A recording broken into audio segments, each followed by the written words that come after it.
20 வருஷமா பாருங்கய்யா,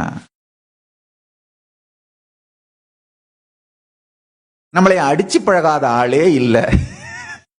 ஆனா பரமசிவன் இருக்கிற அதே நிலையில சிவனேன்னு இருங்க. திற்றவன் ரத்தங்கக்கி சாவான். கடவுள்கிட்ட போய் ஒருத்தன் கேட்டானா, சாமி எல்லாரும் என்னை ஏத்துக்கிற மாதிரி வரங்குடு அப்படின்னு. கடவுள் சொன்னாராம், இன்னும் எனக்கே அந்த வரம் கிடைக்கலையப்பா, என்னையே எல்லாரும் ஏத்துக்க மாட்டேங்கிறாங்க. அதனால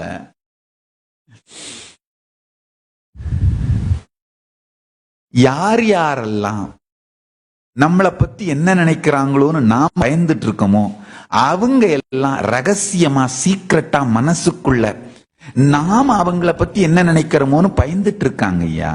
அதுதான் உண்மை. நாம் செய்ய வேண்டியதை செய்து கொண்டே நம் வாழ்க்கையின் நோக்கத்தை நோக்கி போய்கொண்டே இருப்போம்.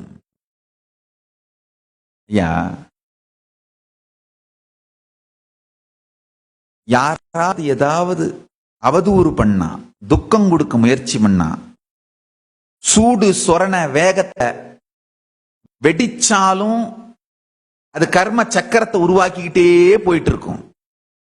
இல்ல அதனால நமக்குள்ளேயே புழுங்கி புழுங்கி புழுங்கி செத்தாலும் வாழ்க்கை அழிஞ்சு போயிடும்.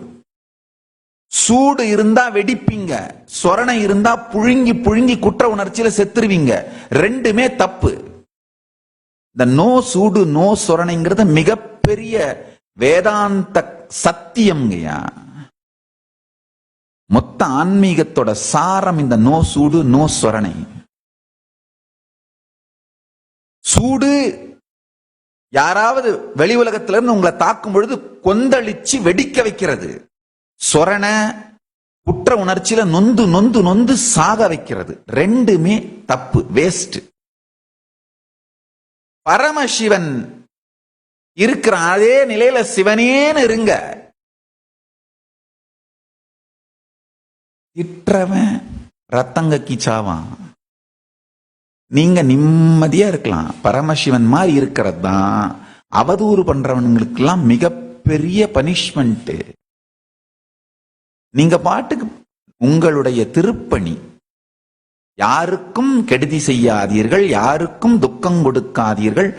கொந்தளித்து கொந்தளித்து வெடிக்கின்ற அந்த வயலன்ஸ், அது உங்களுக்கே துக்கம் செய்து கொள்ளுகின்ற, மற்றவர்களுக்கு துக்கம் செய்கின்ற அந்த சூடும் சொரணையும், அந்த வயலன்ஸையும் கில்ட்டையும் டிராப் பண்ணிடுங்க. பரமசிவனை போல பரமசாந்த ஸ்வரூபமாக சிவனேன்னு சொல்றாங்க இல்லையா, சும்மா சொல்லறன்னு அருணகிரி பெருமானுக்கு கந்த பெருமான் அருளிய அந்த வார்த்தை, அந்த சத்தியத்தை உள்வாங்கிட்டு சிவனேன்னு இருங்க. திற்றவன் கத்தரவன் எல்லாம் தானாவே நொந்து நூலாய் வாயில ரத்தங்கக்கி அவன் செத்து போவான், அவன் அழிஞ்சு போவான். உங்களுக்கு ஒரு துக்கமும் வராது. 20 வருஷமா பாருங்கய்யா, நம்மளை அடிச்சு பழகாத ஆளே இல்ல. ஆனா சூடு இருந்து நாம வெடிக்கவும் இல்ல, யாருக்கும் துக்கம் கொடுக்கல.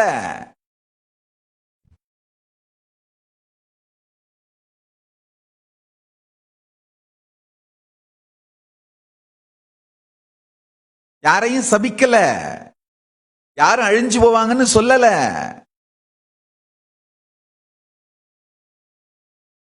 அதே மாதிரி சொரணன்ற பேரால குற்ற உணர்ச்சியில் அழிஞ்சி செத்து போயிரல. ஸ்ட்ரெஸ்ஸால குற்ற உணர்ச்சியினால செத்து போயிருக்கணும். நம்ம 10,000 தரம் செத்து போயிருக்கணுங்க ஐயா.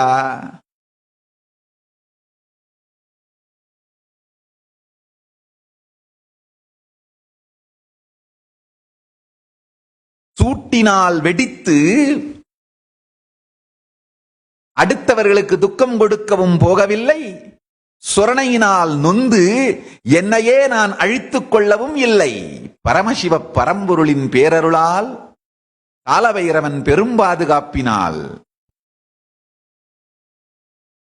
சிவனேன்னு நிம்மதியா இருக்கேன்.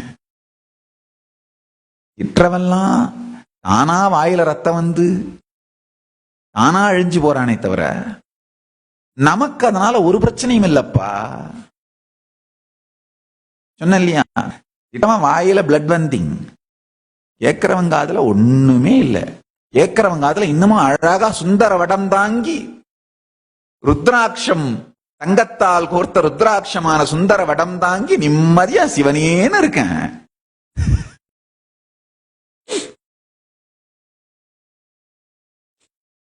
பெருமானை புகழும் தேவாரமும் திருவாசகமும் மட்டும்தான் உள்வாங்கிறேன், வேற எதையும் உள்வாங்கிறது கிடையாது.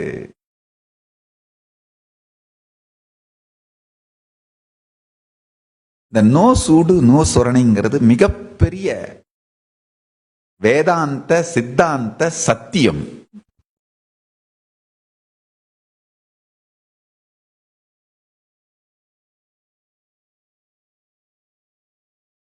சூட்டின் வேகத்தால வெடிச்சு அவங்கள திருப்பி தாக்க போனீங்கன்னாலும் உங்க வாழ்க்கை வீணா போயிடுங்கய்யா. உங்க வாழ்க்கை வீணா போயிரும், சண்டையிலேயே அழிஞ்சு போயிரும், நீங்க சாதிக்க வேண்டியதே நடக்காது.